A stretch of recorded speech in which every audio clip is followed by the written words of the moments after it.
Math solution ক্লাসে তোমাদের সকলকে স্বাগত। আগের ক্লাসে আমরা প্রাইমারি টেট প্রস্তুতি 2024 নম্বর প্রশ্ন নিয়ে আলোচনা করেছি। আজকে আমরা প্রাইমারি টেট প্রস্তুতি 2024-এর 3 নম্বর প্রশ্ন নিয়ে আলোচনা করব। প্র্যাকটিস সেট 3 গণিতের একটি প্রশ্ন আমরা আলোচনা করব। ওকে, তো চলো আমরা প্রথম কোশ্চেনে চলে যাই। নাম্বার ওয়ানের কোশ্চেনে কী বলছে দেখো। দুটি সংখ্যার গুণফল 24 এবং বৃহত্তর সংখ্যাটি ক্ষুদ্রতর সংখ্যার 1.1 গুণ হলে ক্ষুদ্রতর সংখ্যাটি কত? তাহলে এটা একটা সহজ কোশ্চেন আছে, সো ইজি একটা কোশ্চেন। তো আমরা ক্ষুদ্রতর সংখ্যাটা যদি এক্স ধরে নিই, সাপোজ মনে করো ক্ষুদ্রতর সংখ্যাটা যদি এক্স ধরি, তাহলে বড় সংখ্যাটা কত হয়ে যাবে না বৃহত্তম সংখ্যাটা হয়ে যাবে বলেছে ক্ষুদ্রতর সংখ্যার 1/2 গুণ, মানে 2 মানে 3 গুণ, মানে 3x/2। এটা হয়ে যাবে আমার বৃহত্তর সংখ্যা। এরপর কি তাদের গুণফল 24, এদের গুণফলটা বলছে 24, এদের গুণফলটা আমার 24। তাহলে এখানে কত আসছে 3x² ইকুয়ালস টু 24। তাহলে এখান থেকে x² ইকুয়ালস টু কত পাবে, x² ইকুয়ালস টু পাবে কত 24 দুগুণে 48/3 মানে 16। x² ইকুয়ালস টু আসছে 16, মানে x ইকুয়ালস টু হবে আমার 4। তাহলে ছোটো সংখ্যাটা হলো 4। আমাকে অ্যান্সার খুঁজেছে ক্ষুদ্রতর সংখ্যাটি কি, তাহলে option C is the right answer. Okay, option C is the right answer. আমরা নেক্সট কোশ্চেনে চলে যাব। নেক্সট কোশ্চেন নাম্বার 2তে কী বলছে দেখো। রমু টাকায় 3টি হিসেবে কিছু আপেল কিনে মোট আপেলের 1/6 অংশ খেয়ে অবশিষ্ট আপেল টাকায় 2টি হিসেবে বিক্রি করলো। যদি এতে তার 1 টাকা লাভ হয়ে থাকে তবে সে কতগুলি আপেল কিনেছিল। ঠিক আছে, তাহলে এখানে আমরা কি করব না, ধরে নিলাম যে সে এক্সটি আপেল কিনেছে। ঠিক আছে, তাহলে এক্সটি সে আপেল কিনেছে।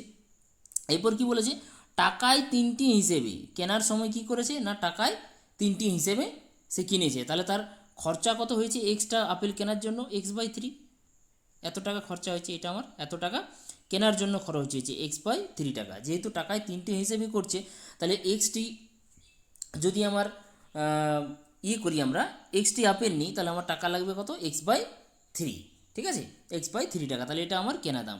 এরপরে কি বলেছে 1/6 অংশ খেয়ে দিয়েছে। তাহলে 1/6 অংশ মানে এক্সের 1/6 মানে x/6। তাহলে আমার বাকি আপেল কত আছে, x মাইনাস x/6 মানে কত আছে 5x/6। তাহলে এই আপেলটা তার কাছে আছে। এরপরে কি বলেছে না, ওই অবশিষ্ট আপেল টাকায় 2 টাকা হিসেবে বিক্রি করলো। তাহলে এটা যদি এই আপেলটা যদি টাকায় 2টি হিসেবে বিক্রি করে, তাহলে কত টাকা সে পাবে না 5x/6/2 আসবে, মানে 5x/12, 2 দ্বারা ভাগ করে দিলাম। ঠিক না, তাহলে আমার এই টাকাটা সে পাবে, আর এই টাকাটা সে কিনেছিল। ঠিক আছে, x/3 টাকায় টোটালটা কিনেছিল, আর সে বিক্রি করে যেটা পাচ্ছে 5x/12 টাকা। ওকে, এরপরে এখানে দেখো কোশ্চেনে কী বলেছে, যদি এতে তার 1 টাকা লাভ হয়, মানে কি এই যে টাকাটা পেয়েছে 5x/12 আর x/3, এই যে দুটো টাকার ডিফারেন্সটা 1 টাকা, মানে 5x/12 মাইনাস x/3 এইটা সমান 1। তাহলে আমার এখানে 12 লসাগু হচ্ছে। তাহলে 12 যদি লসাগু হয়, তাহলে 5x minus 4x equals to 12, মানে x ইকুয়ালস টু 12। তাহলে কোশ্চেন তোমাকে এখানে কি করেছিল যে কতগুলি আপেল কিনেছিল, তো আমরা ধরেইছিলাম যে এক্সটি আপেল কিনেছে। তাহলে 12 is the answer, option B is the right answer. Okay, বোঝা গেছে। আমরা নেক্সট কোশ্চেনে চলে যাব। নেক্সট কোশ্চেন দেখো নাম্বার 3তে কি বলছে, 40 বর্গমিটার ক্ষেত্রফল বিশিষ্ট কোনো রম্বসের একটি কর্ণের দৈর্ঘ্য 8 মিটার, উহার অপর কর্ণের দৈর্ঘ্য কত? তো এটাও একটা সহজ কোশ্চেন। আমরা কি হচ্ছে না, রম্বসের ক্ষেত্রফল সমান কি হয় না half into d1 into d2, যেখানে d1 আর d2 কি হয় না কর্ণের দৈর্ঘ্য। ঠিক না, d1 আর d2 কর্ণের দৈর্ঘ্য। তো এখানে দেখো d1 এর ভ্যালু একটা কর্ণের দৈর্ঘ্য 8 দেওয়া আছে, এটা সমান আমার 40 দেওয়া আছে। Half into d1 into d2 সমান 40 দেওয়া আছে। তাহলে d1 এর ভ্যালু 8 বসিয়ে দাও। তাহলে এটা আমার d1 যদি 8 হয়ে যায়, তাহলে কত আসছে, তাহলে d2 সমান কত হয়ে যাবে না 40 ইন্টু 2/8। তাহলে কত আসছে না, এটা আসছে আমার 5 8 40 মানে 10। ঠিক আছে, 10। তাহলে অপশান কোথায় আছে দেখো, option A is the right answer. Okay, option A is the right answer. তাহলে আরেকটা অপর কর্ণের দৈর্ঘ্য হয়ে যাবে কত না 10। Option A is the right answer. Next কোশ্চেনে আমরা চলে যাব। নেক্সট কোশ্চেন দেখো কি আছে, নাম্বার 4 এর কোশ্চেনে কি আছে, রানা এক স্থান থেকে অপর স্থানে x কিমি পার ঘন্টা দ্রুতিতে গেল এবং ওয়াই কিমি পার ঘন্টা দ্রুতিতে ফিরে এলো, যাতায়াতের রানার গড় দ্রুতি কত? তো সিম্পলি আমরা যদি আমরা করে দেখে নিই, তোমরা ফর্মুলাটা মনেও রাখতে পারো। আর যদি ফর্মুলা না মনে থাকে তাহলে এইভাবে করে নিতে পারো যে আমার দূরত্বটাকে ধরে নিলাম যে এক স্থান থেকে অপর স্থানে যে যাচ্ছে তার দূরত্বটা মনে করো এ একক, ঠিক আছে। তাহলে এ একক যেতে তার সময় লাগবে এ বাই এক্স, আর আসতে তার সময় লাগবে এ বাই ওয়াই। এটা যাওয়া আসার মোট সময়, ঠিক না? যাওয়া আসার মোট সময় এইটা। আর টোটাল দূরত্ব সে কত যাবে যাওয়া আসাতে, না 2a, ঠিক আছে। এই দুটোকে যদি তোমরা কাটাকাটি করো তাহলে এখানে দেখো এগুলো কেটে যাবে, তাহলে উপরে আমার আসবে 2xy, যদি যোগগুলো করো আর নিচটাতে হয়ে যাবে এক্স প্লাস ওয়াই, এগুলো কেটে যাবে উপরে নিচে, তাহলে 2xy by x plus Y. তাহলে আমার অপশান দেখো কোথায় আছে, অপশান ডিতে দেখো দেখা যাচ্ছে ওটা, তাহলে option D is the right answer. Okay, এই ফর্মুলাটা তোমরা মনেও রাখতে পারো, আদারওয়াইজ যদি ভুলে যাও তাহলে তোমরা এইভাবে করে নিতে পারো যে টোটাল আমার দূরত্ব যদি এ ধরে নিই তাহলে যেতে তার সময় লাগবে এ বাই এক্স, আসতে তার সময় লাগবে এ বাই ওয়াই, তাহলে টোটাল টাইমটা পেয়ে যাচ্ছ এটা।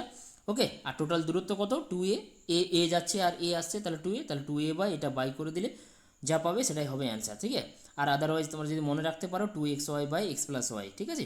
খুব ভালো একটা অঙ্ক ছিল, অনেক সময় এক্স ওয়াই না দিয়ে এটা সংখ্যা দিয়ে দেয়। ওকে, তো চলো নেক্সট কোশ্চেনে চলে যাবো। এটার অ্যান্সার হলো অপশান ডি। আমরা নেক্সট কোশ্চেনে চলে যাব, নাম্বার 5 কোশ্চেনে কী বলেছে, যে সরলরেখার উপরস্থিত প্রত্যেক বিন্দুর ভুজ ও কোটি সমান তার সমীকরণ নির্ণয় করো। তো ভুজ মানে কি হচ্ছে না, ভুজ মানে হচ্ছে এক্সের যে ইয়েগুলো থাকে, যে একটা বিন্দু যদি আমার এক্স ওয়াই থাকে, এটা যদি একটা বিন্দু হয় তাহলে এটা প্রথমটাকে বলা হয় ভুজ আর তারপরটাকে বলা হয় কোটি। তাহলে এখানে ভুজ আর কোটি সমান মানে আমাকে এক্স ইকালস টু ওয়াই হতে হবে, এক্স ইকালস টু ওয়াই হতে হবে। তাহলে কোন অপশান দেখো ওটা আমাকে দেবে এক্স ইকালস টু ওয়াই, এতে x equals to minus y দেবে, বিতে দেখো x minus y equals to zero মানে এক্স ইকালস টু ওয়াই এখান থেকে পেয়ে যাবে অপশান বি থেকে এক্স ইকালস টু ওয়াই। তাহলে option B is the right answer. Okay, option B is the right answer. Next question আমরা চলে যাব নাম্বার 6। নাম্বার 6-এ কী বলেছে, সোনাই ঘন্টায় 4 কিমি বেগে বাড়ি থেকে স্কুলে যায় এবং ওই একই বেগে ফিরে আসে।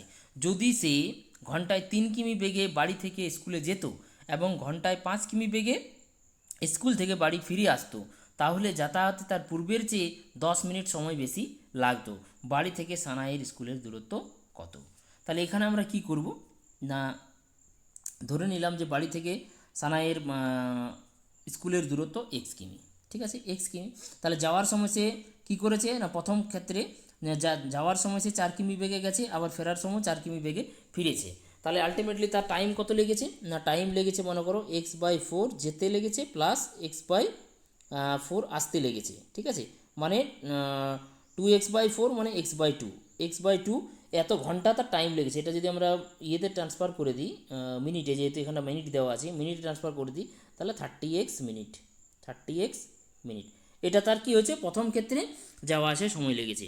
এরপর দ্বিতীয় ক্ষেত্রে আমরা দেখব, যদি সে ঘন্টায় 5 কিমি বেগে বাড়ি থেকে স্কুলে যেত তাহলে তার সময় কত লাগতো, ঘন্টায় 3 কিমি বেগে যাচ্ছে তাহলে x/3 প্লাস আসার সময় কী করছে ঘন্টায় 5 কিমি বেগে তাহলে x/5, ঠিক আছে। এইটা তার সময় লাগতো। তাহলে এই সময়টা আমরা সাম করি তাহলে কত আসছে, 3 5 15 মানে 8x/15, ঠিক আছে। এই সময়টা তার লাগতো কখন না, দ্বিতীয় ক্ষেত্রে। তাহলে এটা যদি আমরা মিনিটে করে নিই, এটা ঘন্টায় আসছে যেহেতু, এটা মিনিটে যদি করে নিই তাহলে 60 দিয়ে গুণ করে দাও, তাহলে কত আসছে এটা 4 15 60, তাহলে 4 মানে 4 8 32, তাহলে 32x মিনিট, ঠিক আছে। এটা দ্বিতীয় ক্ষেত্রে তার টাইম লাগছে 32x মিনিট, আর প্রথম ক্ষেত্রে তার টাইম লাগছে 30x মিনিট। এটার কি বলেছে না, পূর্বের চেয়ে 10 মিনিট সময় বেশি লাগছে। তাহলে এখানে আমার কোশ্চেন অনুযায়ী 32x মাইনাস 30x এটা সমান 10 দেওয়া আছে, ঠিক আছে। যেহেতু মিনিট আমরা করে নিয়েছি তাহলে এটা সমান 10 দেওয়া আছে। তাহলে 2x সমান আমার কত আসছে, 2x সমান হচ্ছে 10 মানে x ইকুয়ালস টু হচ্ছে আমার 5। তাহলে বাড়ি থেকে তার স্কুলের দূরত্ব কত হয়ে গেল না 5 কিমি। ওটাই তোমাকে অ্যান্সার খুঁজেছি, আমরা এক্সটা ধরেছিলাম যে তার বাড়ি থেকে স্কুলের দূরত্ব, তাহলে 5 কিমি is the answer, option D is the right answer. Okay, আমরা নেক্সট কোশ্চেনে চলে যাব।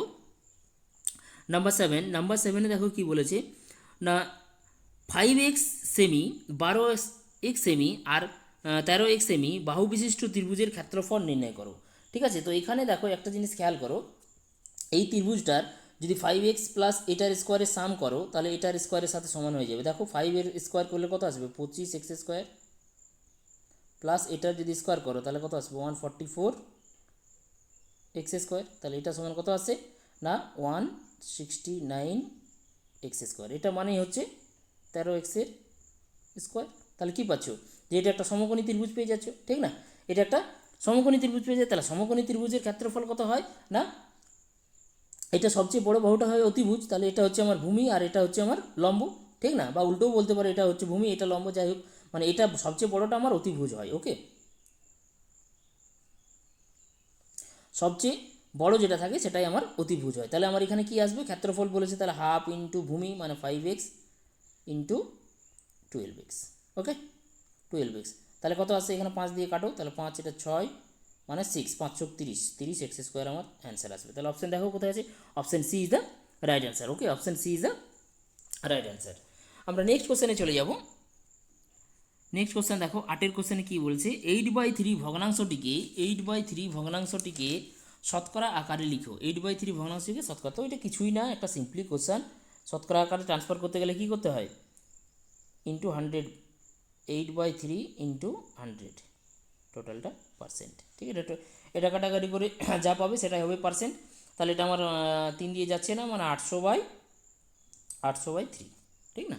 800/3, তাহলে এটা আমরা যদি ভাগ করে দেখে নিই, তাহলে দেখো এটা তোমরা ভাগ করে দেখো যে এটা আসবে 266 পূর্ণ 2/3। তাহলে 266 পূর্ণ 2/3 কোথায় আছে না, অপশান ডিতে দেখা যাচ্ছে, ঠিক আছে? এটা ভাগ করে তোমরা দেখে নেবে, 266 পূর্ণ 2/3, তাহলে option D is the right answer. আমরা নেক্সট কোশ্চেনে চলে যাব, নাম্বার 9। নাম্বার 9-এর কোশ্চেনে দেখো কি বলছে, 1 সেমি ব্যাস বিশিষ্ট 4টি বৃত্তাকার মুদ্রা কোনো সমতলে এমনভাবে রাখা হলো যেন প্রতিটি মুদ্রা অপর দুটিকে স্পর্শ করে। মুদ্রা চারটির মাঝের ফাঁকা স্থানটির ক্ষেত্রফল নির্ণয় করো, যেখানে পায়ের ভ্যালু দেওয়া আছে, ঠিক আছে? তাহলে এখানে আমরা একটু ছবিটা দেখি যে কেমন হতে পারে, ঠিক আছে? ছবিটা কেমন হবে না, এইটা একটা মুদ্রা, এইটা একটা মুদ্রা, এটাকে টাচ করে আছে, এক মিনিট, এটা টাচ করে আছে, এটা একটা মুদ্রা আর এইটা একটা মুদ্রা। ওকে, 4টা মুদ্রা তোমার আছে। বলেছে যে পাশের দুটোকে মুদ্রা অপর দুটিকে স্পর্শ করে আছে, তাহলে এই ধরনের আমার ছবিটা আসবে, ঠিক আছে? এরপরে তোমাকে কি বের করতে হলো, মুদ্রা চারটির মাঝের ফাঁকা স্থান, মানে এই জায়গাটা আমার বের করতে হবে, যে কালারিং করে দিলাম লাল কালার, যেটা এই কালারিং জায়গাটার ক্ষেত্রফল আমাকে বের করতে হবে। তাহলে এটার আমি সেন্টারগুলো যদি এলো আমার হয় বৃত্তাকারী এটার, তাহলে এগুলোকে আমরা যদি জয়েন করি তাহলে কি পাচ্ছি দেখো, তাহলে কি বলেছে 1 সেমি ব্যাস, তাহলে এই ছোটো জায়গাটা ব্যাসার্ধ, এটাও ব্যাসার্ধ 1 সেমি 1 সেমি, এই হাফ সেমি করে, ঠিক না? মানে এই গোটাটা আমার 1 সেমি হয়ে যাবে, এটা আমার মানে একটা সেন্টার থেকে আরেকটা সেন্টারের দূরত্ব 1 সেমি হয়ে যাবে। মানে আমি বলতে পারি যদি এটাকে নাম দিই ABCD, তাহলে ABCD একটা বর্গক্ষেত্র হবে যার বাহুর দৈর্ঘ্য হবে কত না 1 সেমি। ABCD একটা বর্গক্ষেত্র হবে যার বাহুর দৈর্ঘ্য হবে 1 সেমি। ওকে, তাহলে আমার এই বর্গক্ষেত্রটার ক্ষেত্রফল কত হয়ে যাবে না 1 ইন্টু 1 মানে 1 বর্গ সেমি হয়ে যাবে, ঠিক আছে? বর্গক্ষেত্রটার ক্ষেত্রফল কত হয়ে যাবে 1 বর্গ সেমি, ঠিক আছে? এটা হলো বর্গক্ষেত্রটার ক্ষেত্রফল। তাহলে বর্গক্ষেত্র যেটা আমরা পেলাম মানে ABCDর ক্ষেত্রফলটা হয়ে গেল আমার কত, ABCD = 1 বর্গ সেমি, ঠিক আছে? এরপরে কি বলেছে না, এই ফাঁকা জায়গাটার ক্ষেত্রফল বের করতে বলেছে। তাহলে আমরা কি করব না, এই যে টোটাল যে বর্গক্ষেত্রটা থাকছে তার থেকে এই সাদা জায়গাগুলোকে মাইনাস করব, মানে যে কোয়াড্রেন্টগুলো আছে বৃত্তের যে কোয়াড্রেন্টগুলো আছে, ঠিক আছে? 4টা কোয়াড্রেন্ট আছে, 4টা কোয়াড্রেন্টকে আমরা বাদ দিয়ে দিব। তাহলে 4টা কোয়াড্রেন্ট মানে একটা পূর্ণবৃত্ত হয়, ঠিক আছে? 4টা কোয়াড্রেন্ট মানে পূর্ণবৃত্ত হয়, ঠিক আছে? 4টা কোয়াড্রেন্ট সমান একটা পূর্ণবৃত্ত, তাহলে বৃত্তটার ক্ষেত্রফল কত হয়ে যাবে, পূর্ণবৃত্তের ক্ষেত্রফল কত হয়ে যাবে, এখানে দেখো ব্যাস দেওয়া আছে 1 সেমি, মানে ব্যাসার্ধ হচ্ছে হাফ সেমি। তাহলে আমার বৃত্তটা যদি পূর্ণবৃত্তের ক্ষেত্রফল বের করি তাহলে কত আসবে পাই আর স্কোয়ার, তাহলে পাই ইন্টু হাফ স্কোয়ার মানে 1/4, ঠিক আছে? হাফ স্কোয়ার মানে 1/4। তাহলে কি বলেছে না, এই জায়গাটার লাল জায়গাটা যেটা আমি কালারিং করেছিলাম মাঝের জায়গাটার ক্ষেত্রফল কত, তাহলে বর্গক্ষেত্রের ক্ষেত্রফল থেকে এই পাই ইন্টু 1/4টা মাইনাস করে দিলে হয়ে যাবে। তাহলে আমার ক্ষেত্রফল কত আসবে না 1 মাইনাস পাই/4, ঠিক আছে? এইটা আসবে আমার অ্যান্সার। তাহলে এটা কত আসছে 4 মাইনাস পাই/4, 4 মাইনাস পাই/4। তাহলে এটা আমরা পায়ের ভ্যালু দেখো এখানে আমরা কোশ্চেনে বলে দিয়েছি যে 3.1416 এটা বসাতে হবে। তাহলে এটা আমার কত আসবে না 4 মাইনাস 3.1 কত দিয়েছে 1416/4, তাহলে এটা তোমরা বাই করো কত আসে, এটা যদি মাইনাস করো তাহলে পাবে তোমরা 0.8586, 0.8586 এটা পাবে, 0.8586/4 আছে, ঠিক না, এটাকে 4 দিয়ে ডিভাইড করো, তাহলে চলে আসবে কত না 0.2146, 0.2146, ঠিক আছে, 0.2146। তাহলে দেখো 0.2146 কোথায় আছে?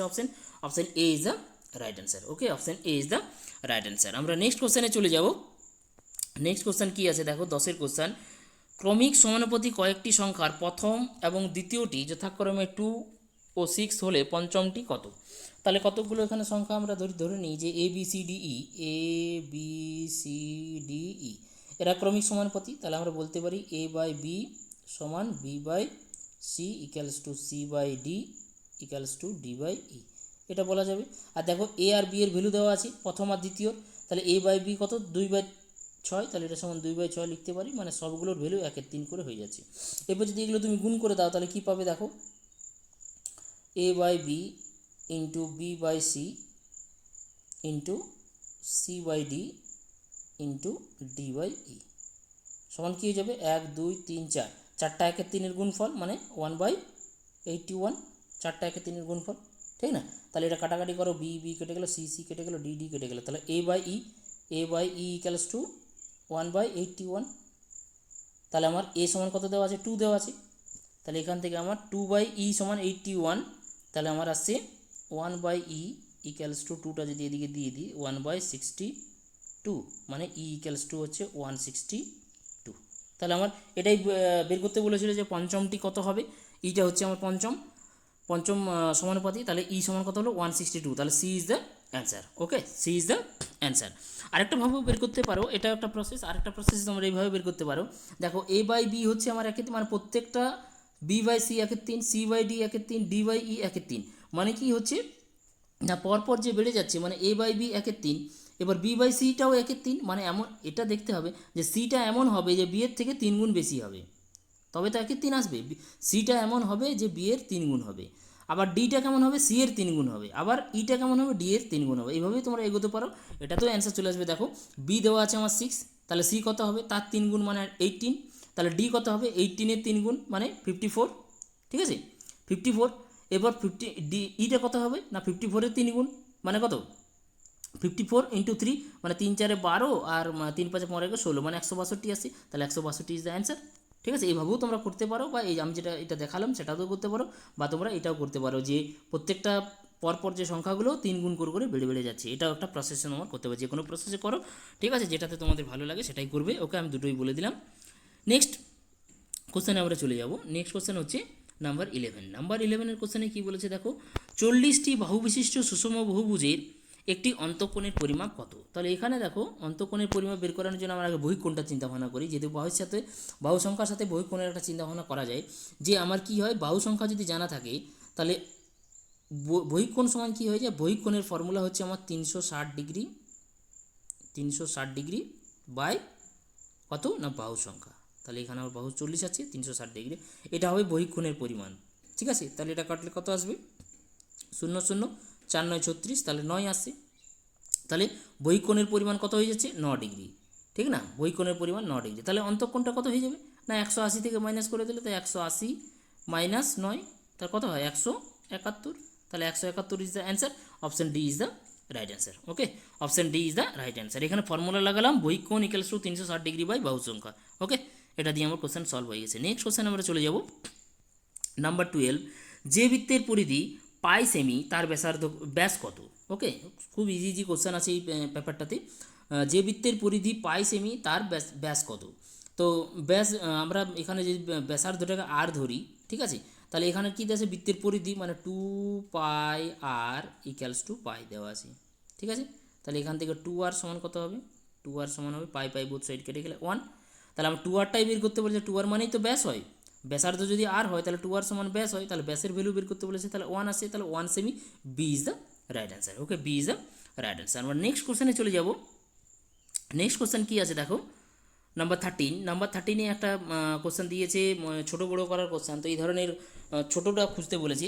তো এই ধরনের কোশ্চেন আমরা আগে অনেকগুলো কোশ্চেন ইয়েতে করেছিলাম, এবং সালের কোশ্চেনও এই ধরনের কোশ্চেন পেয়েছি আমরা প্রিভিয়াস ইয়ারের কোশ্চেনগুলোতে। তো তো যাই হোক, এই ধরনের কোশ্চেন আমরা সবসময় কী করি না, ছোটো বড়োর গল্প যদি বলে যে বৃহত্তম ক্ষুদ্রতম বের করো, তাতে করে আমরা সবসময় পয়েন্টে চিন্তাভাবনা করি, ঠিক আছে, যে এটার পয়েন্ট কত আসবে, যে পয়েন্টে করলে কী হবে। তাহলে এখানে দেখো প্রথম যে সংখ্যাটা আছে 0.25 হোল টু দি পাওয়ার 0.5, তো 0.5 মানে হচ্ছে whole to the power half, আর হাফ মানে হচ্ছে রুট, ঠিক আছে। 0.5 মানে হচ্ছে আমার হাফ, আর হাফ মানে হচ্ছে রুট, মানে এটার রুট রুট করতে বলছে। তাহলে 0.25 রুট কত হয়ে যাবে না 0.5, তাহলে প্রথম নাম্বারটা আমার 0.5 আসলো এটার জন্য, ঠিক আছে। এরপর এটার কি আছে কিউব রুট, তাহলে 0.027 এটার যদি কিউব রুট করো তাহলে কত আসে না 0.3, 3 কিউব করলে 27 আসে, তাহলে 0.3 এটা হয়ে গেল। এবার 4/5 আছে, তাহলে 4/5 তার রুট মানে 2/5, তাহলে এটা আমরা 4/25 ছিল তার রুট মানে 2/5, তাহলে 2/5কে তোমরা যদি দশমিকে করো তো ভাগ করলে পাবে 0.4, 0.4, 2/5কে যদি তোমরা ভাগ করো তাহলে পয়েন্টে পাবে 0.4। আর এটা কী বলেছে 0.6, 0.6 তার হোল স্কোয়ার, তাহলে হোল স্কোয়ার করে কত আসবে না 0.6636 মানে 36, 0.36। তাহলে আমরা সব সংখ্যাগুলোকে কী করলাম না দশমিকে করে দিলাম। এরপর দশমিকে করে নিয়ে এরপর আমরা দেখব যে 0 পয়েন্টের পরে যে সংখ্যাগুলো থাকছে সেগুলো কার বেশি কার কম, ঠিক আছে। এখান থেকে আমরা বলে দিতে পারবো যে কোনটা সবচেয়ে ছোটো হবে। তাহলে প্রথমের সংখ্যা হচ্ছে 0.5, তারপরে সংখ্যা হচ্ছে 0.3, তারপরে 0.4, তারপরে 0.36, ঠিক আছে। তাহলে এটা তো সবচেয়ে বড় হয়ে যাচ্ছে, এটা তারপরে আছে, তারপরে এটা দেখো 0.3, তারপরে কিছু নেই মানে 0.30, এটা 0.36, তাহলে সবচেয়ে কম কে আছে 0.330 বা এইটা মানে 2 নম্বরে যেটা আছে, মানে আমার এইটা আসবে অ্যান্সার। তাহলে কিউব রুট অফ 0.027 এটা হবে অ্যান্সার, মানে option B is the right answer. ক্ষুদ্রতমটা খুঁজতে বলেছে, তাহলে option B is the right answer. Okay, এই ধরনের অঙ্ক সবসময় তোমরা চিন্তা ভাবনা করো, যেখানেই তোমার ভগ্নাংশ থাকুক বা দশমিকের সংখ্যা থাকুক বা পাওয়ারে থাকুক, যদি ছোটো বড়ো বলে তাহলে সবচেয়ে ইজি ট্রিক্স হচ্ছে যে দশমিকে করে অঙ্কটা করে নেওয়া, ঠিক আছে। দশমিকে করলে অনেক সহজে অঙ্কগুলো সলভ করা যায়। ওকে, নেক্সট কোশ্চেন আমরা চলে যাব নাম্বার 14। নাম্বার 14 কোশ্চেনে কী বলেছে দেখো, কোনো দ্রব্যের বিক্রয় মূল্য 8 টাকা কম করায় উহাতে 12% লাভের পরিবর্তে 8% ক্ষতি হয়, দ্রব্যটির বিক্রয় মূল্য কত, ঠিক আছে। খুব সুন্দর একটা কোশ্চেন দিয়েছে যে একটা কোনো দ্রব্য আছে, সেই দ্রব্যটা যে দামে বিক্রি করতো তার থেকে যদি বলছে 8 টাকা কম দামে বিক্রি করে, তাহলে তার লাভ 12% তো লাভ হচ্ছেই না, আবার 8% ক্ষতি হচ্ছে। তাহলে এখান থেকে একটা বোঝার জিনিস আছে যে 8 টাকা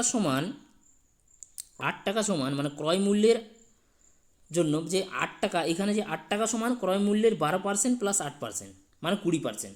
মানে আমরা যদি ক্রয় মূল্য এক্স ধরে নিই তাহলে কি হচ্ছে না ক্রয় মূল্যের 20%, ঠিক আছে। এই যে 12% লাভের পরিবর্তে 8% ক্ষতি, মানে ক্রয় মূল্যের 12% আর এই 8% মানে 20%টা কার সাথে সমান হয়ে যাচ্ছে, ক্রয় মূল্যের 20%টা 8 টাকার সাথে সমান। তাহলে ক্রয় মূল্য যদি আমি এক্স ধরে নিই তাহলে এক্সের 20%, তাহলে এক্স ইন্টু 20/100, এটা সমান 8 দেওয়া আছে, তাহলে এক্স সমান কত পাবে, এখানে এটা কাটলে 5, তাহলে 5 5 8 40, তাহলে এক্স সমান আসছে আমার 40।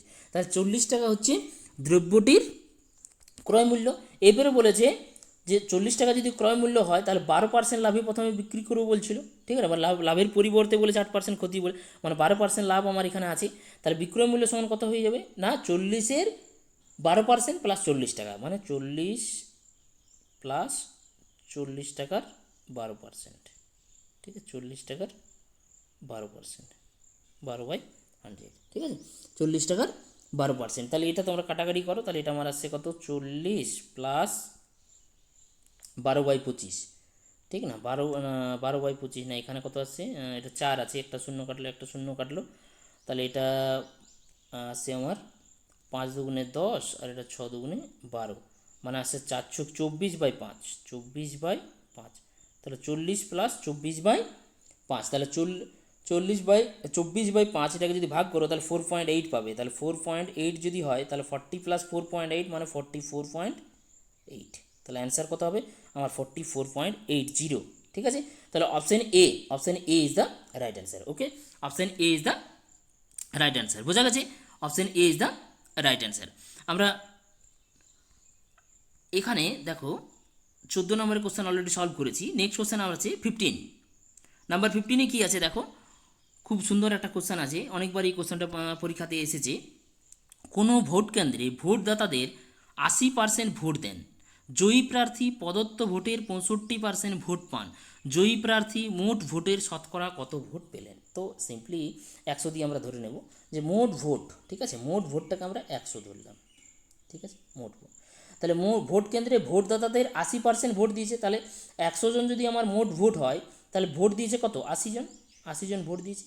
এরপর বলছে জয়ী প্রার্থী প্রদত্ত ভোটের 65%, মানে কি 80-র 65% জয়ী প্রার্থী পেয়েছে, তাহলে জয়ী প্রার্থী কত পেয়েছে, 80 ইন্টু 65/100, তাহলে কতজন পাচ্ছে দেখো, 65/100, তাহলে এখানে একটা শূন্য কাটো, এখানে একটা শূন্য কাটো, তাহলে এটা 5 দুগুণে 10, এটা 4 দুগুণে 8, এটা 5 তেরোয় 65, ওকে, তাহলে 4 তেরোয় 52, তাহলে আমার আসছে কত, 52, ঠিক আছে, 52টা ভোট পেয়েছে। তাহলে 100 জনের মধ্যে কতগুলো ভোট পেয়েছে জয়ী প্রার্থী, না 52টা। তোমাকে ওটাই বলেছে জয়ী প্রার্থী মোট ভোট ছিল 100টা, তাহলে মোট ভোটের শতকরা কত পেলেন, তাহলে 100টার মধ্যে কত পেয়েছি, না 52টা, তাহলে কত পার্সেন্ট হচ্ছে, না 52%, ঠিক না, 52/100 ইন্টু 100 মানে 52%, তাহলে option D is the right answer. Okay, option D is the right answer. আমরা প্র্যাকটিস সেট 3 প্রাইমারি টেট প্রস্তুতি 2024-এর প্র্যাকটিস সেট 3 অলরেডি আলোচনা করে ফেলেছি। আমরা পরবর্তী ক্লাসে প্র্যাকটিস সেট 4 নিয়ে ফিরব। আস্তে আস্তে আমরা ম্যাথমেটিক্সের আরও গভীরে যেতে থাকবো, আরও জটিল জটিল কোশ্চেন নিয়ে আমরা আলোচনা করব, যে যাতে করে তোমরা পরবর্তী টেট ভালোভাবে সফল হতে পারো, ম্যাথের ভীতি কাটাতে পারো। ওকে, পড়তে থাকো। তোমাদের যদি এই ভিডিওগুলো ভালো লেগে থাকে তাহলে সাবস্ক্রাইব করো, লাইক করো, কমেন্ট করো। ওকে, তোমাদের যত রকমের সমস্যা সব আমি সলভ করব, ঠিক আছে, ম্যাথমেটিক্সের যত রকমের সমস্যা আমি সব রকমের সলভ করব, তোমরা পড়তে থাকো এবং আমাকে সাপোর্ট করতে থাকো। Okay, thank you. চলো আজের মতো এখানে শেষ করলাম। Thank you.